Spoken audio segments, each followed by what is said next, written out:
Hello, and welcome to another video. Today I decided to work on a little bit bigger painting. I'm not sure if I've done a painting this big before on my channel. I've done a lot of the minis on here, so I wanted to do something a little bit bigger. I recently went to the store and got more palette paper, and I picked up this fluorescent red color, which I was really excited to try out. I always am looking for a super bright red. I just love how it looks. And so I decided to do the base with it. So as per usual, I'm just going over the whole canvas with a light wash of a color. I've been really inspired by nature and just color recently, like just any plants that have really cool colors or vibes to them. So I decided I wanted to paint some lily pads today. I was just loving these lily pad photos that I found on Pinterest. Just like the colors and shapes of them were really cool, and I like the contrast from the darker water with the lighter lily pad. So this is the reference photo I decided to use for the mapping out of where everything would go. I just really liked the flower in the foreground and the different varying sizes of the lily pads. And I also really liked the color palette of this photo. So now I'm just going in with that same red color that I used for the base and just sketching out where everything's supposed to go. I always have a lot of fun with this part, just placing shapes where they need to be in just like straightforward, simple ways, not thinking about it too much. Something about it being so simple is just so satisfying to me. I also just love this red color so much, which ends up playing a major role in how the final painting comes out.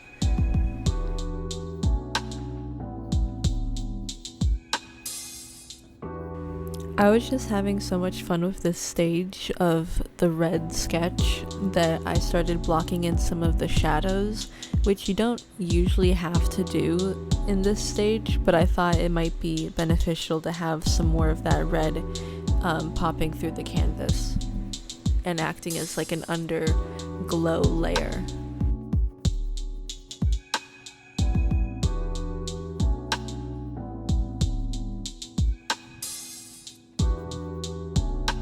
I think around this point I decided to not go strictly based on the photo I was referencing for the color palette and keep a lot of the red as the watercolor. So instead of having the green, I just wanted to replace it all with this red. I really like the idea of like a weird or unconventional color palette, and I haven't played around with it in a while. Just like straying away from being picture perfect or just like recreating things how they look in nature. And I just felt like exploring a little bit more with this painting and just doing what felt right to me, like what I wanted to see. And I just wanted to see more of this red peeking through. There's also always a struggle of whenever you're going off of a reference for a painting or a drawing that you don't want to copy someone else's work or just recreate something that's already existed in a different form. It's hard to come up with new ideas and feel like it's something true to you that came from you and not just from a photo. So I think taking a risk like this or just changing up the photo in a way helps with feeling like it's more me.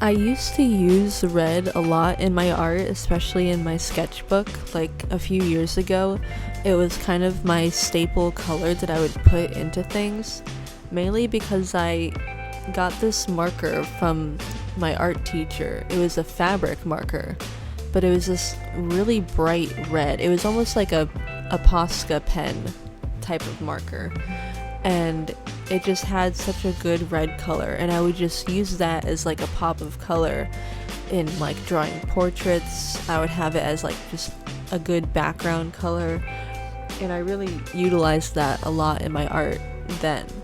So having this bright red color be prominent in this piece just felt more like art I would have made back then. It just felt right for me. Also, with the green of the lily pads against the red water, it's just two perfect colors together, like, because they're opposites on the color wheel. I think that's secondary. I went to art school, I swear. But yeah, they work well together.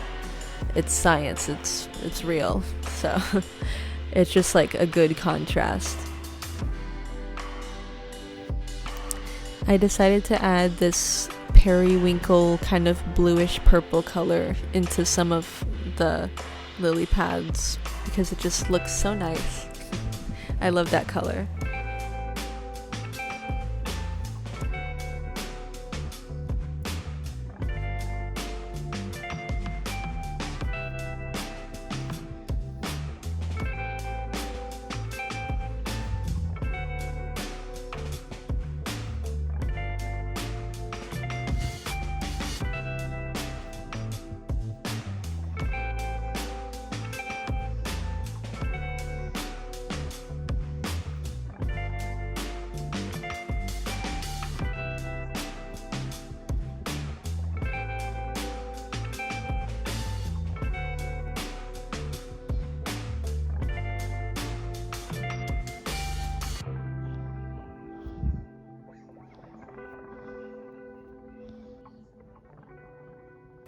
Now here, I believe I mixed that red color with some of that kind of periwinkle blue color to get a deeper tone for the shadows, because there just wasn't enough contrast happening with that bright red against the light green. I just needed to add more contrast and deepen some of the more shadowy areas. But it's a really cool color, and I think it works well with the color palette.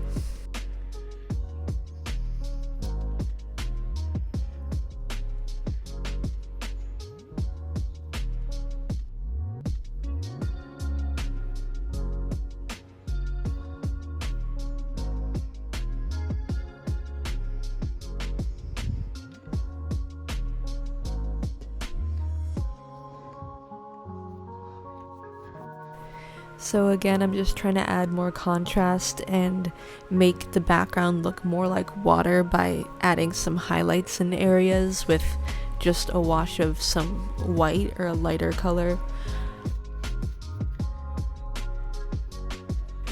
Okay, so I really liked the painting at this stage, and I was debating whether or not to stop it here, which I kind of wish I did, but because I started to struggle with it after this point of just like needing more detail, needing to crispen it up more, I just felt like it was too simple to be a finished painting, and to be this big, I felt like it was just lacking detail, which I usually put a lot of detail into things, but recently I've been enjoying just kind of the looseness of painting, and that's what's kind of been like making me happier, is like looser stuff than having to like really zoom in and focus on mundane detail, because that's how I've kind of drawn and painted for a long time.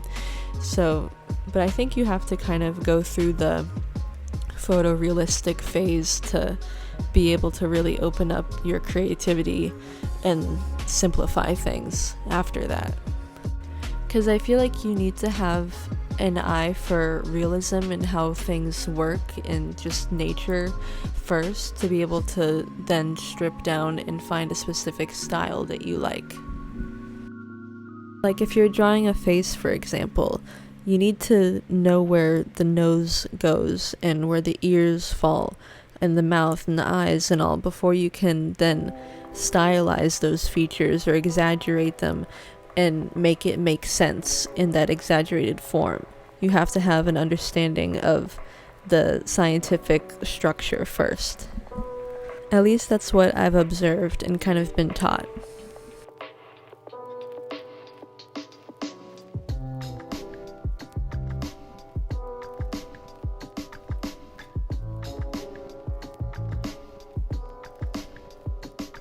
I'm just adding more contrast now because I thought it still looked like it all was too much of a similar value, just kind of staying in the middle and not popping enough. And then I wanted to figure out a way to pop out the flowers more, and decided to go in with that blue again because it's a really nice color, and I thought it would work well on the flowers to kind of define them more than they were, because I just looked kind of blob-like for a while.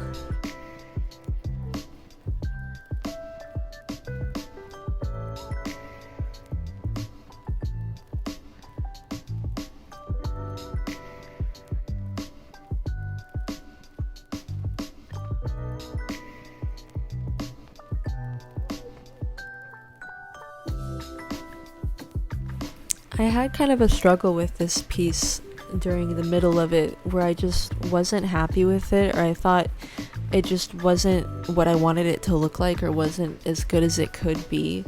I think maybe because it was lacking detail, or because I was going out of my comfort zone a little bit with the different color palette. Also because I'm an artist who sells paintings, and this could be a possible painting that I sell. I was just having negative thoughts like, would people like this painting? Would it sell? Because it's like not that crazy. Like, I just changed one color, and I really liked it, but I'm just like, I don't know if other people will. So I was going through it a little bit. I was having a bad week, but I ended up liking it. I came to the conclusion. It just felt like what I wanted to get out and what I wanted to see, and it was just nice and pleasing on my eye, and I had fun while making it, except for the times where I thought I didn't know what to do next with it, or what color to add, or how to make it look more detailed. And so here's the final painting. I hope you like it. I really love the color palette in this one. It's very bright in person, and I'm glad I went with my gut in the long run with keeping the red water. I think it was a fun experiment, and I would probably do some minis like this, or do this again.